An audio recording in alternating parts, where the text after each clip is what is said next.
A few moments later. Assalamualaikum warahmatullahi wabarakatuh. Sebelumnya terima kasih kepada Bu Julia Imami Alfianti, Eskom, selaku dosen mata kuliah Sistem Operasi, yang telah memberikan kesempatan kami untuk presentasi hari ini. Langsung saja, perkenalkan, nama saya Elsa Oktavia Kartini. Di sini saya akan mempresentasikan sistem operasi. Sistem operasi berfungsi untuk menghubungkan antara perangkat keras komputer dengan pemakai komputer. Ketika sistem ini belum tersedia, saat itu orang-orang hanya memakai komputer dengan bantuan sinyal digital dan sinyal analog. Terbagi menjadi beberapa unsur dalam sistem komputer, di antaranya adalah sistem operasi, perangkat keras, pengguna, dan program aplikasi. Terima kasih. Baik, di sini saya akan menjelaskan mengenai pengertian Linux. Sistem operasi Linux yaitu merupakan salah satu jenis sistem operasi berbasis Unix. Linux sendiri dikembangkan oleh Linus Torvalds pada tahun 1991 dan sejak saat itu telah berkembang menjadi salah satu sistem operasi paling populer di dunia, terutama pada lingkungan server, komputer pribadi, dan perangkat pintar. Selanjutnya ada karakteristik sistem operasi Linux. Yang pertama, Linux bersifat open source. Yang kedua, kernel Linux. Yang ketiga, dukungan multi pengguna dan multi tugas. Yang keempat, kemampuan jaringan. Yang kelima, banyaknya distors. Yang keenam, lingkungan desktop. Yang ketujuh, perintah berbasis terminal. Yang kedelapan, stabilitas dan keamanan. Dan yang kesembilan, dukungan komunitas. Selanjutnya akan dijelaskan oleh rekan saya, Sri Wulan. Terima kasih. Sebelumnya, terima kasih kepada rekan saya yang sudah menjelaskan karakteristik Linux. Di sini saya akan melanjutkan penjelasan mengenai kekurangan dan kelebihan Linux. Kelebihan Linux yang pertama, Linux bersifat open source sehingga kita bisa mendapatkannya secara gratis. Yang kedua, Linux kini lebih mudah dioperasikan. Yang ketiga, Linux memiliki pengamanan yang kuat karena desainnya yang multi-user. Yang keempat, Linux lebih ringan dibandingkan dengan Windows. Mengenai kekurangan Linux, yang pertama, penggunaan Linux di Indonesia itu sedikit sehingga banyak user tidak terbiasa dalam menggunakan Linux. Yang kedua, proses install Linux lebih sulit dibandingkan Windows dan aplikasi di Linux belum seampuh aplikasi Windows. Yang ketiga, bagi kita yang terbiasa menggunakan Windows, struktur direktori dan hak akses Linux mungkin akan membuat kita bingung. Yang keempat, hardware dari vendor tertentu tidak memiliki dukungan yang baik pada Linux. Ini membuat kita mungkin akan mengalami kesulitan saat kita hendak mencari hardware tertentu.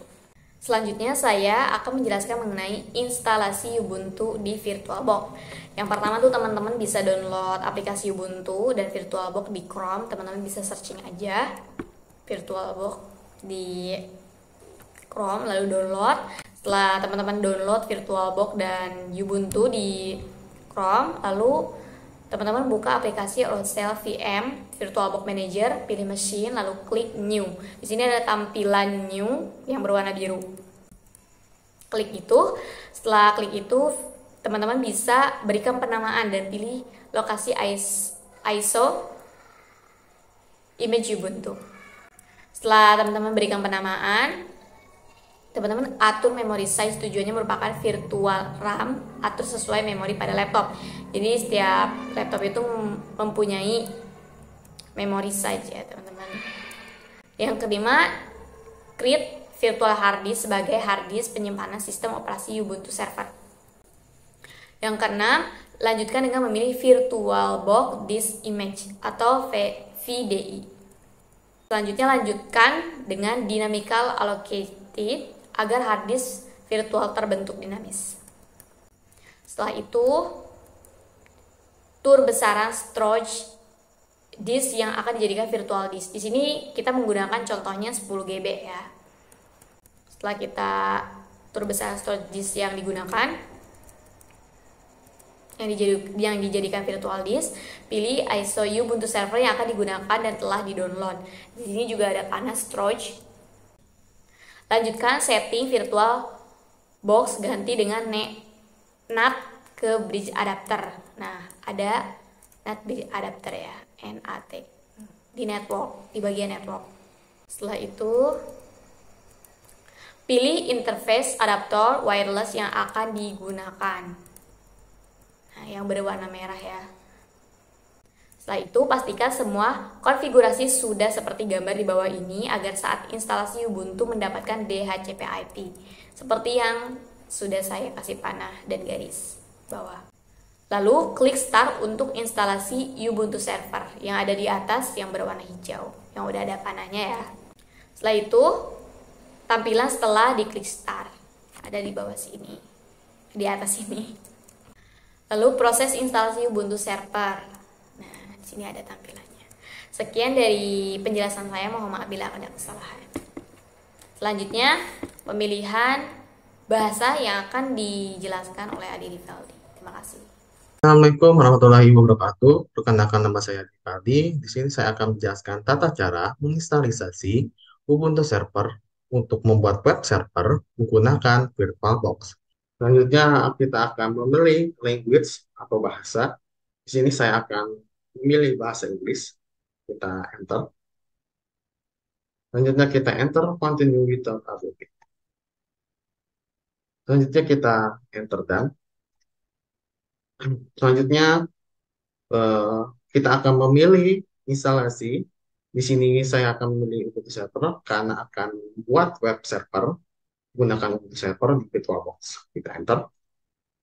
Selanjutnya enter dan. Selanjutnya kita enter dan.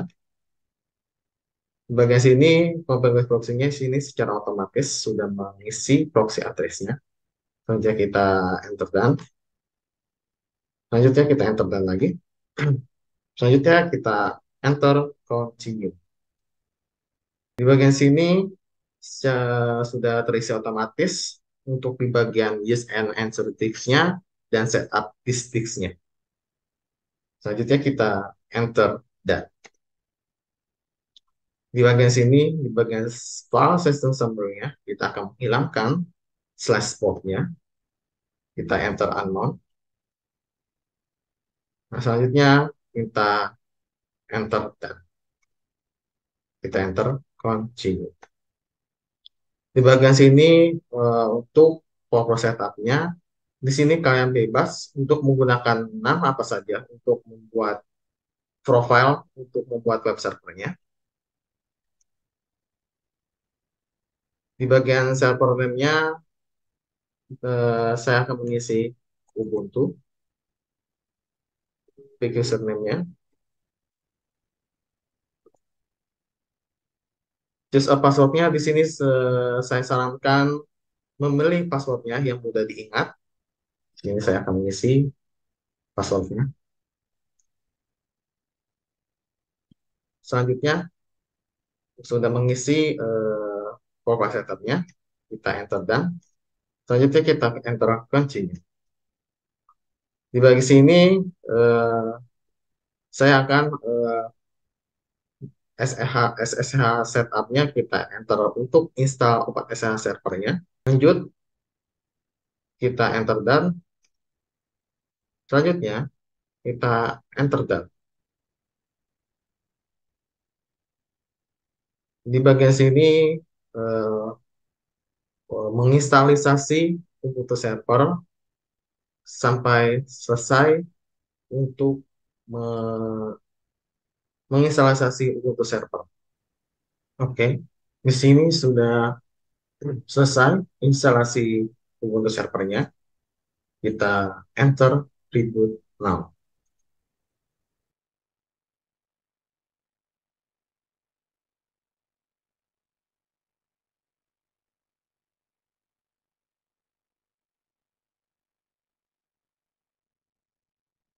Oke, di sini sudah selesai menginstalasi Ubuntu Server menggunakan VirtualBox untuk membuat web server.